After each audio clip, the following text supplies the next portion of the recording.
Hello, hello, welcome everybody. This is Laura Miller with SHEEN Magazine with a up close and personal interview with Kanisha, aka Yes, Nee Baby, the newest champion of TikTok. Okay, it's a yes. whole new movement right now.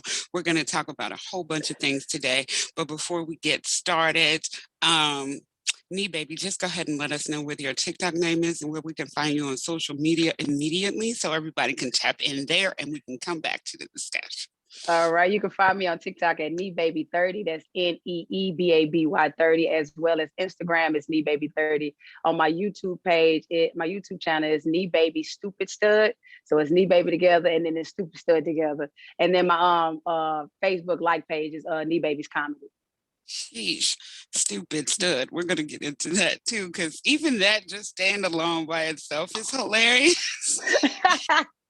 Not gentlemanly stud or sexy stud, stupid No, stud. yes, Obviously, yes. you are a person that can make light of any type of situation. And before we went live, we were discussing that you were a military brat born in Germany. How Mhm. long did you actually live in Germany? Because I hear it all the time. It seems like mad black babies are being born in Germany every day in the 80s and 90s. And then it's like they were there Yeah. for 10 minutes. How long were you Yeah, there? definitely. I was there for 10 minutes, but my siblings were there for the amount of 2 years. So 3 years in total, my siblings were there, but I was only there for 2 years. We left when I was 2 years old. My Yeah, daddy got restationed in the United States. that's cool though. Like that you can say that.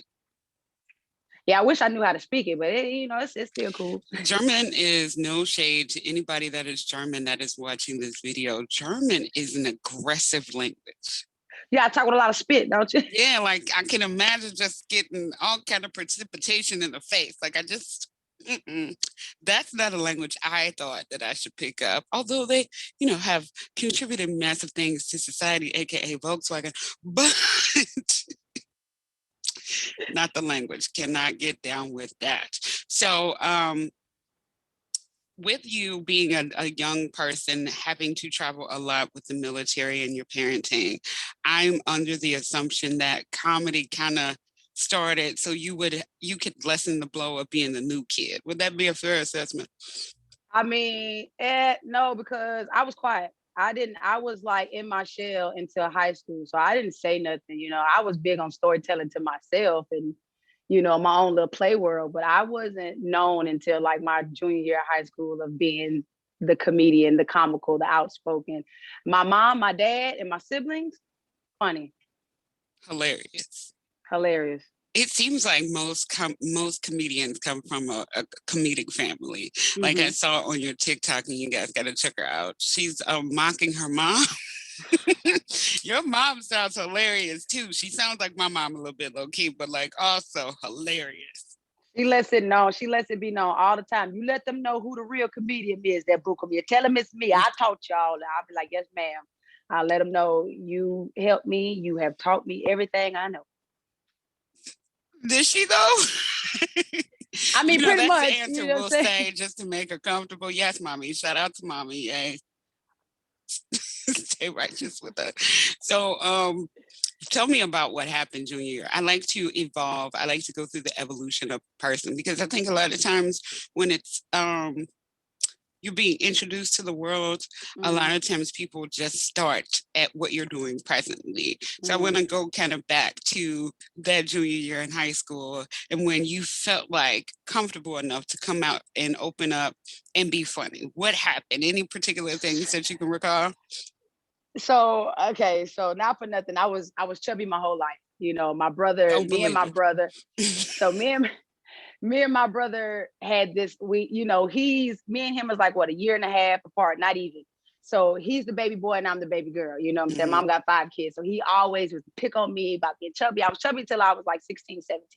So once I lost my weight, I was like, I got this. And I used to just, be the class clown for no odd reason because I had the attention, you know what I'm saying? So once the attention was on me, that was like, let's go. Just give them what you got. And so that opened up a lot. So me having my confidence is when I was like, I ain't got to worry about nobody picking on me. especially my brother, because he was the only one. And, Mhm. so that opened up. So me losing weight is what opened it up. So people like, yeah, you wasn't. I was like, yeah, I was chubby. Yeah. My whole life. Just a little chubby. Me too. Actually, I just have children to lose weight. That's pretty much how that works for me.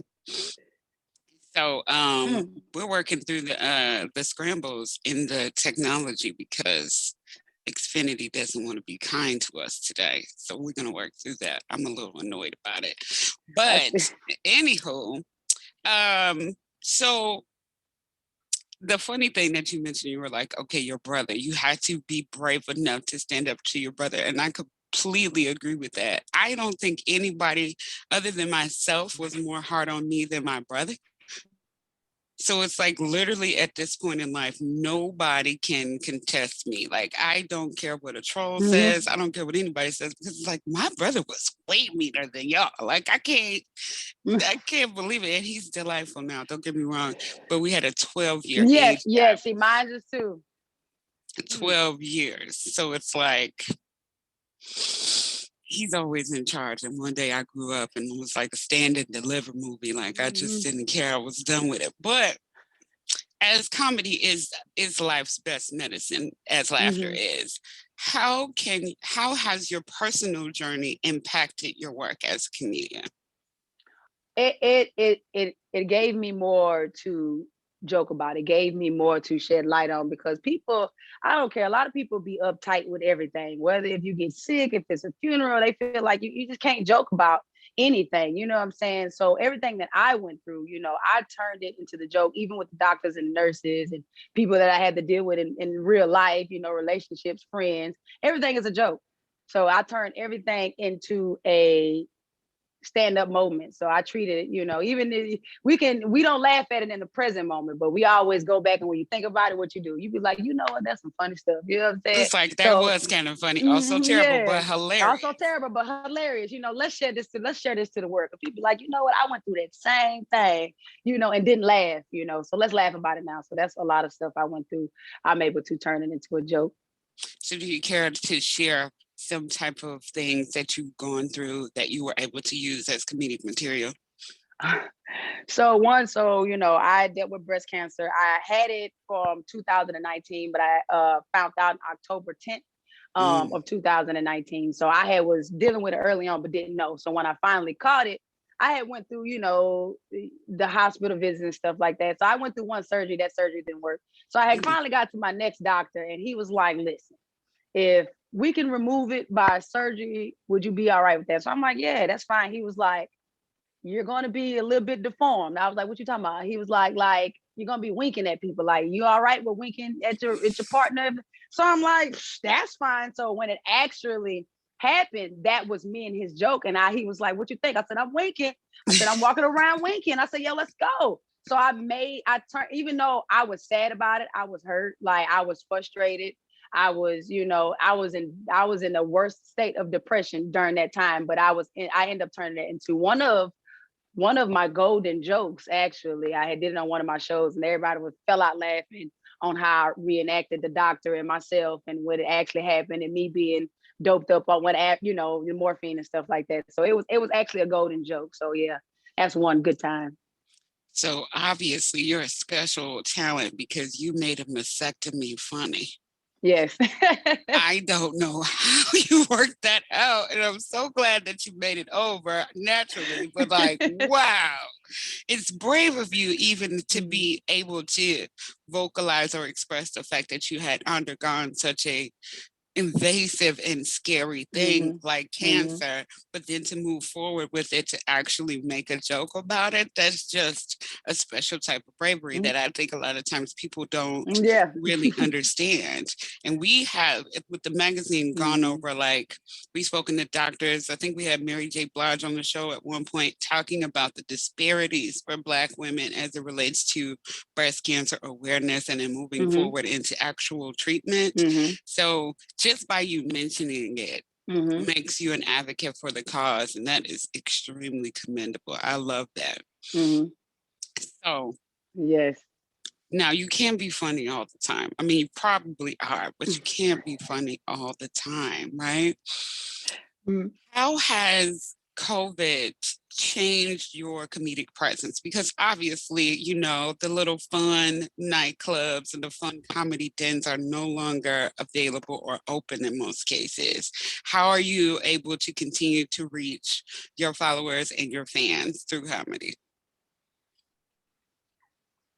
So I've been doing comedy for 6 years, and needless to say, sending out emails and trying to get into the Funny Bone in these big places was a no-go for me. They wouldn't accept me. They wouldn't, I didn't have the fan base. I didn't have, the management team. I didn't, have all these qualities. Even though I had the jokes, I was funny. I'm sending in audition tapes and doing this.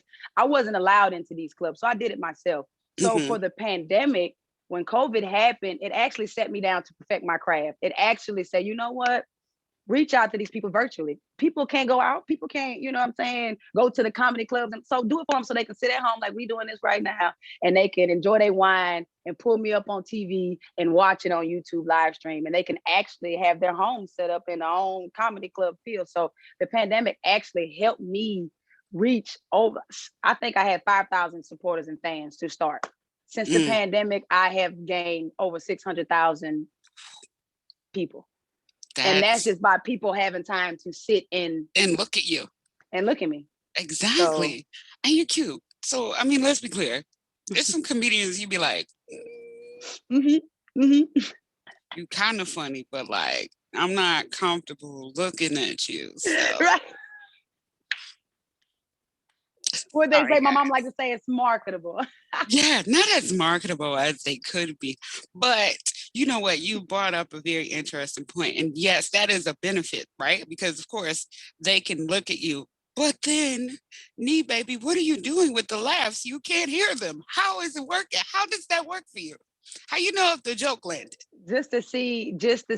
So what I'll tell them is to interact with me. The more you interact with me, I can see it Hmm. in the comments. Hmm. So the more laughing emojis, the more thumbs, the more dead faces, the whatever emojis you got laid on me so I can see. And that's like an adrenaline. So it's like you can hear it. Once you Hmm. see it, you can hear it, you can feel it. So I feel all of the energy, through my lives, through my virtual comedy shows, and it's only because I'm actually seeing it. You can't read everything, but when it pops up and And the they saying veracity what too. yes, yes, Hmm. yes. So it's I just never like thought about it that way because I know when the pandemic started, I have been watching, as you know, it's been on 45 years. I'm 37. So I've been probably watching it 37 years, subconsciously and consciously on some level. And I right. remember when they were doing the virtual episodes, it was so painful for me for them. I was just like, what are they doing? Even the talk shows, of course, they look Hmm. burned out. They had flannel on. Seth Meyers Hmm. was in the attic. I was like, oh my gosh, I need to pray for the comedians of the world because how are they living right now? Like, girl, he was in the attic. Did you see it? No, I've not seen that, but I heard about it. He's still wearing like flannel shirts now because he doesn't like that particular show. He probably has like a 12 or 13 person audience, including the set. But Right, like, yeah, they're still dressing down. His hair is super long, and it's not Seth Meyers when Weekend right. Update. That's for Hmm. sure. I'm like, pandemic has been not so kind to comedians. That is for certain. Shoot, I mean, I think they should. Most people don't treat it like it's a normal. Like, so if you going out and you finna dress up to go out for an interview, make it even if it's from the neck up. Make yourself look good from the neck up, baby. Like, it ain't That's a that bad. fact. That's a fact. It's It not ain't that that bad. complicated. It's not that complicated. And you think about it, I think because we do it, I mean, and this probably has something to Mm-hmm. do with being a person of color too. Like, we're Mm. just not going to come outside looking any kind of In your way, regardless. It doesn't matter where we're going. Like, You better say that. it's like, I'm just talking to you, but I definitely put on 3 different types of lip gloss just now. Like, get out of here. I don't have time. It's insane. Right. 3. Shoot, I moisturize my face. You see me That's what glistening. I'm Shoot. saying. You looking sparkly right now. This is important to us because appearance is key in our community. It's key. So I want to talk about communities a little bit. Now, Mhm. LGBTQIA, because I try to get as many letters as possible. Oh, I just say the whole alphabet: LGBTQRSTVWXYZ. No, but you can say that. Yeah. Let's be clear. Yeah. And everybody watching, let's be clear on that, okay? If you are within the community, you can make the say JK that. LMNOP joke. If you are not, stay away from it. Because they have earned the right to have the joke. I, not so much. I'm like, oh, no, I'm not even repeating that. No. So there are not, well, actually, I was going to say there are not a lot of LGBTQI women comedians, but there has been in recent years, and of course, credit to Wanda Sykes, people like Wanda Sykes, Whoopi Goldberg, those type of people who have paved the way in a particular space. But I'm wondering, do you feel like it's especially challenging to be an LGBTQ comedian, or is it more challenging to be a female comedian? Because the thing is, we're talking about triple minorities right now. I mean, you're like in the minority pocket. At the end of the day, I feel like it's hard being all three. And when I say all three, I mean Black, I mean a female, and I mean a masculine identified lesbian. It is hard for all three because we don't get the credit, we don't get, the publicity, we don't get, people, don't take the time to really look at us. Although we are funny, you know what I'm saying? Men be like, oh, what kind of joke you got for the men? Oh, baby, I got plenty for the straighties. But this is what I'm saying. A cisgender heterosexual man is going to relate to you. I don't know why you would think that you would not. It's please. So it's just like, I think as a comedian, as what I fall under, I get the very, very, very, very, very short end of the stick. So it is very hard. Do you feel like you have to identify in your sets? Like, is that something that you feel like you have to address label wise? Like, I say that because I say things like, yes, depending on the amount of trolls, I'd be like, yes, my gap is large, but so is my personality, and so is my husband. Thank you. Like, I gotta have my clap bag ready. Like, do you have to equip yourself to feel, safe by identifying when you do your sets? No, I mean, I just pretty much go.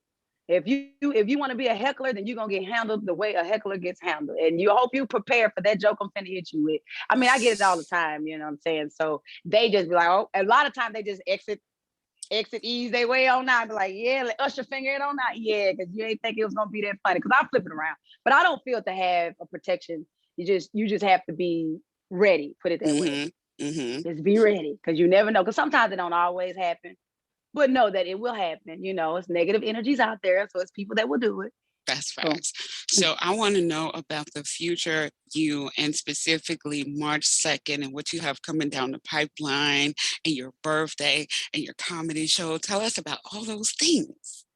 So I have a comedy show tomorrow. It's virtual, but my birthday, I'm actually using my birthday to go grounding and meditating. I use my solar return day for myself to give back to the universe, as it gave me so much in the last 2 years. And then after that, I have a virtual comedy show, which is the No Spoons. It is me tapping into my adult vulgar comedy content because we need something for the people, the older adults, the adults. And I'm using this time to expand my comedy to all people, everybody, my older folks, my church folks. I got all types of stuff, from my LGBT, my straight sexuals, so I'm using this time and my birthday to prepare myself. So my meditation always prepares me for any comedy show, any joke, anything I do. I'll be like, all right, ancestors, come on. And then we get it together right then on the snap of cue. And then they be like, dang, she get funnier and funnier every time. And my stuff is not scripted. I don't write it. So a lot of it. So you don't write any material at all? No, I remember it off memory and action. I do not write it. That's awesome. I actually have a client. I think you're going to be talking with in the next couple of weeks. There was a reschedule for her podcast. Nakia also does not write her material down either. I'm like, y'all are crazy. Like, true enough, I don't write down interview questions, but like, I've been doing this a long time. I don't need to anymore. Like, I can get a general sense of a person in 30 seconds, right? But that just seems so hard to do. Like, kudos to Mm. you A lot both of for people being think able to so. maintain that. Good grief. Because I would be like, so yeah, the weather, like it would be a whole bunch of commentary about the weather constantly. Like, it's cold outside, y'all. Y'all feel that? Y'all feel that hawk? It'd be all that. I just would not, I would never be as brave. So as far as the new year, do you like create your pathway for the next year at your birthday or the new year, since they're so close together? I put it, and it's one and the same for me. I do it all year round, but I do tend to manifest on my birthday. Do you have any plans or anything that you could share with us that I would love to hear about? Because I think that I want people to benefit from who you are on the inside. Like Kiki Mhm. laughs and jokes. She's funny. Yeah. So We get that. But on the she also deep. You serious, can on the feel it. serious note, yeah. So on a serious note, as a masculine identified lesbian, I feel like we are stereotyped to only date straight women or bisexual women with kids. So the stupid step will be taking on 9 months of pregnancy. I'm actually in a route right now of doing, checking on the sperm and getting my OBGYN. And so I will be taking on 9 months of pregnancy. I am a virgin, I've never had any relations with any dude or anything like that.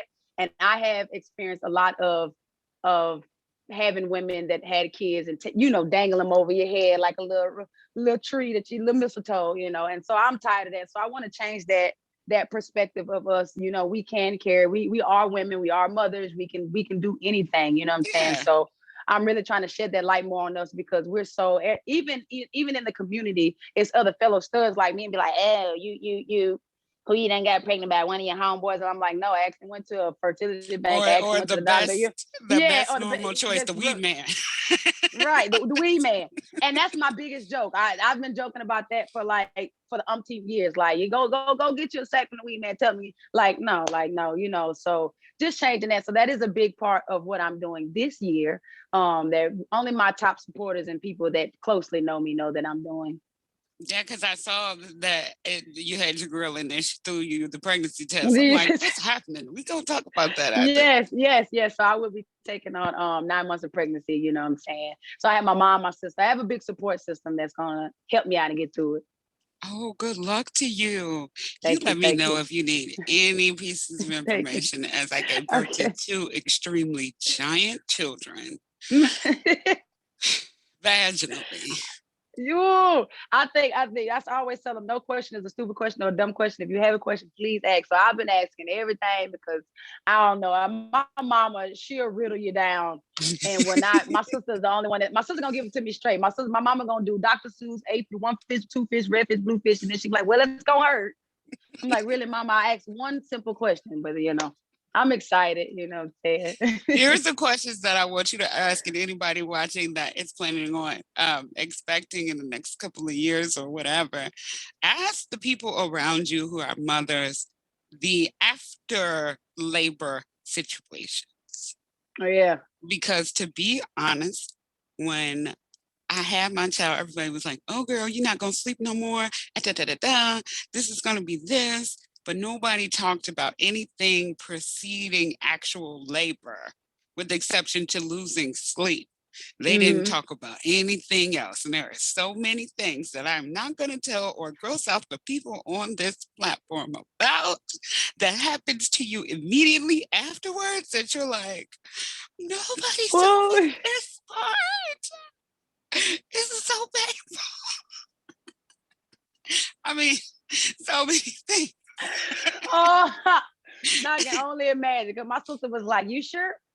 Like, you sure?" Because my sister had 4 natural births. She has 4 girls. So, yeah.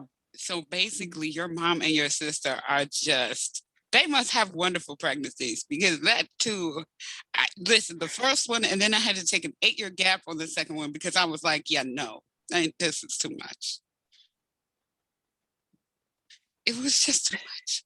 I don't I know. think that's how my sister did. Now my mom did back to back. I don't know what she was on but my sister did gaps. She Except for the did. last two. I think they're like maybe 2 years apart. But my sister did the gaps with the first two. I think they're like 7.5 years apart. Yeah, I always say you gotta love that person that you with, that you would go through the undue stress. Like, same for you. Like, man, so you're doing in vitro? Yes, I got my doctor and stuff. My first doctor visit was supposed to be yesterday, but because I had my show today and I had to do a couple of them at one time, I rescheduled for next week. So I meet with my OBG and stuff like that. And we going because DMV area, I mean, it's like you got to do your reviews. Please, please read the reviews because Read the reviews. read the reviews. You don't just go out there and just think you finna just get anybody. And I got a black lady, so I'm good. I am winning. I had a black lady OBGYN and she was me. Yeah. It was crazy. But wow, congratulations in advance. I'm so excited for you and scared for you at the same time because yikes. Yeah, at the same time. You're getting a real interpretation of me. Like it's likely, like sometimes in journalism, I'm like, that is so wonderful. Congrats. Nah, I'm scared for you, sis. Good luck. I love it. Yes, tell me what I need. Scare me. And it has nothing to do with you being a masculine identified lesbian and everything with you being a woman and it's wonderful. I love my children. Okay, for everybody who's watching. Yeah, they're great. I love them. Mm-hmm. But yeah, I'm so proud of you because you're making a choice, okay? But then also you get to pick, right? Mm-hmm. It is. Now, trust me, from what I've seen so far, and just gonna leave it at that. I heard as a person of color, if you want a donor of color, it can sometimes be a precarious situation. So again, double kudos of bravery to you as well. Need all candles lit and all prayers. We burning all the sage. Okay, we are just go burn it. It's gonna happen. And like you said, I could imagine this being a whole new thing and a whole new pieces of material that you'll be able to draw upon. Because, like you said, I'm gonna start it off with the Aladdin, a whole new world, a whole different point. I'm gonna definitely start off the show like that. They can be like, oh, she finna cut up. Yes, indeed.